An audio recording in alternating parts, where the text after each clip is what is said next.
বাংলাদেশের নারী ফুটবলের যে জাতীয় দল অর্থাৎ সিনিয়র দল বলি আমরা এবং আন্ডার-20 যে দুটি দল আমরা জানি যে আগামী এশিয়ান 2026 এশিয়ান কাপের মূল পর্বে জায়গা করে নিয়েছে, তাদের আসলে কি অবস্থা, ক্যাম্পের কি অবস্থা বা বাফুফেই কি সিদ্ধান্ত নিচ্ছে বা কি পরিকল্পনা করছে এই দুটি দল যে আগামী এশিয়ান কাপে খেলবে? আপনি জানেন যে এটা নারী ফুটবলারদের জন্য বা বাংলাদেশের নারী ফুটবলের জন্য একটা ঐতিহাসিক মানে সময় আমরা বলবো, কারণ একই টাইমে পার্থক্য মানব 35-36 ব্যবধানে প্রথমে সিনিয়র দল, তারপরে আন্ডার-20 এবং এশিয়ার হাইস্ট লেভেলে তারা খেলবে যে যার অবস্থানে, এবং সাউথ এশিয়ার ভিতরে আমাদের বাংলাদেশ এবং ভারত ছাড়া ধরেন আর কেউ এখানে থাকতেছে না।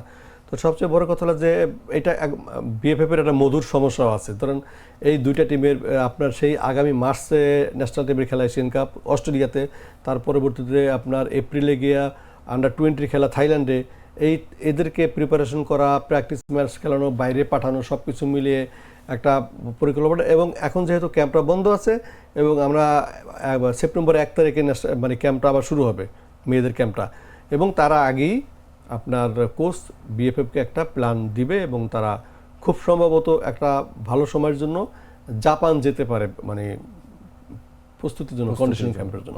এইটা মোটামুটি কোচের একটা ডিজায়ার।